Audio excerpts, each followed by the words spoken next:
l'expérience territorialiste italienne. Le parrain du projet des Géorgiques, Augustin Berck, parle de médiance pour relier société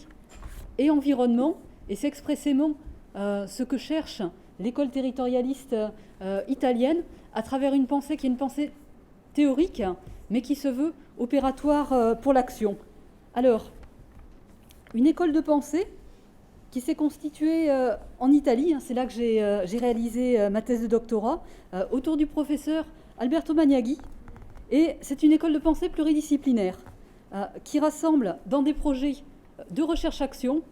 des universitaires et des instances qui sont compétentes en aménagement et en urbanisme. C'est une école de pensée qui s'est forgée au tournant des années 60-70 à travers les mouvements syndicaux et politiques qui ont accompagné les luttes ouvrières en Italie et notamment la reconquête des droits sociaux. Et c'est dans ce cadre, dans un cadre militant, que ces chercheurs ont développé une co-recherche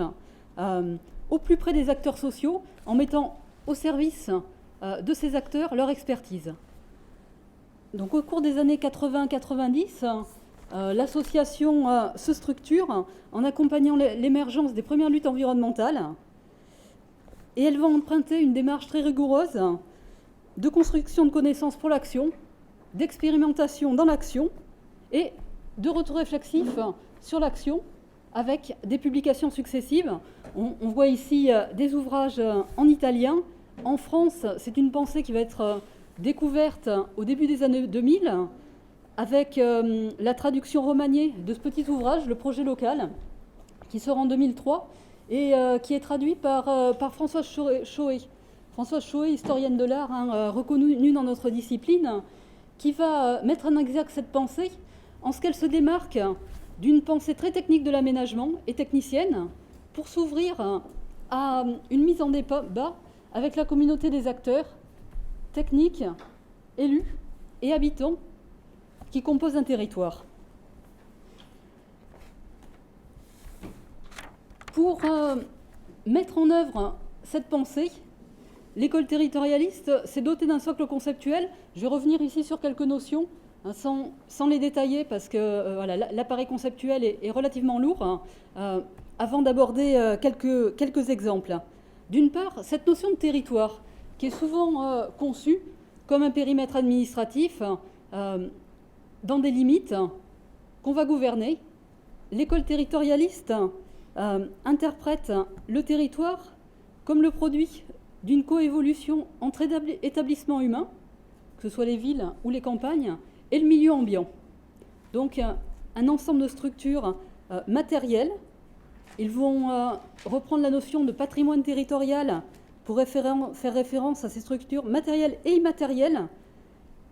résistantes qui vont être la clé de voûte du projet de territoire.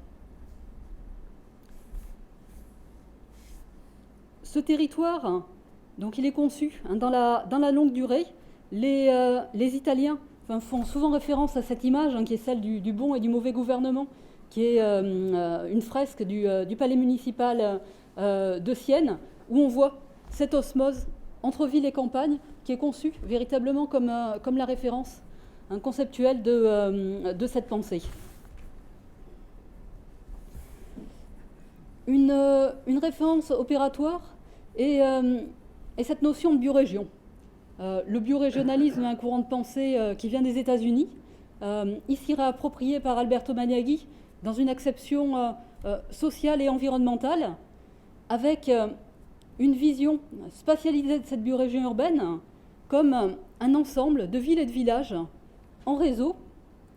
qui permettent de maintenir les équilibres environnementaux. On voit ici l'opposition entre une urbanisation, là on est dans la vallée de l'Arno, avec une urbanisation diffuse de Pise, excusez-moi, qui est à gauche de la carte jusqu'à Florence, plus à droite, et la représentation de ce même territoire à travers le système de vallées et les continuités environnementales qui viennent constituer des espaces de respiration et des continuités à la fois écologiques et agricoles entre cette urbanisation. Donc cette biorégion urbaine, c'est un territoire au sens matériel, c'est un territoire qui est un territoire produit, qui est le produit de cette coévolution entre des habitants qui sont ici entendus au sens propre de l'habitant et de l'habité, c'est-à-dire dans leur capacité à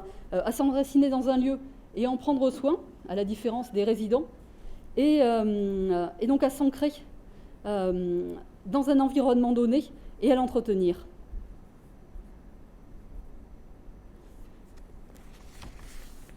Réinvestir un lieu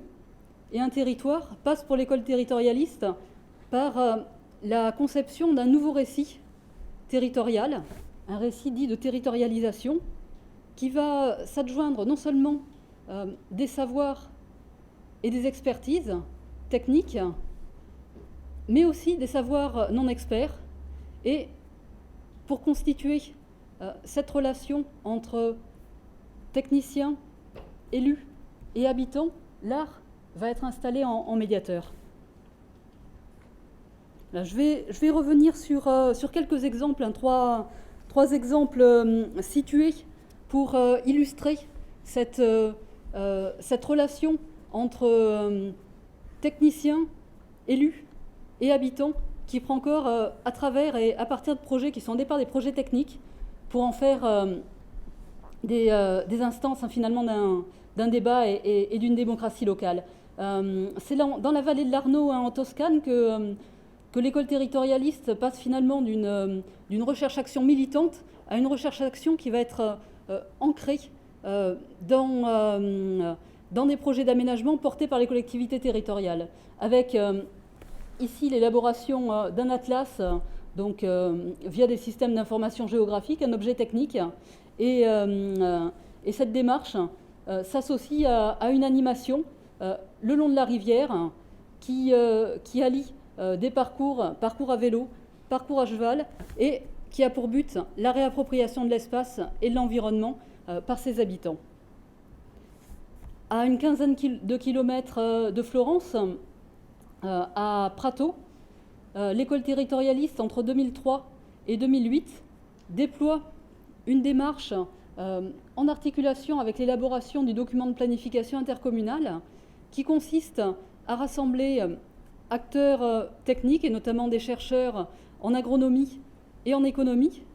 et acteurs sociaux, en particulier les agriculteurs. Et cette démarche va aboutir à un projet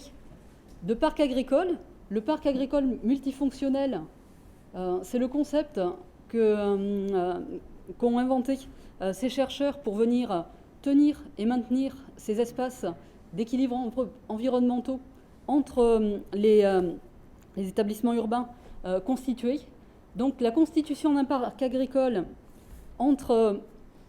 moulins, agriculteurs, boulangers locaux a pu émerger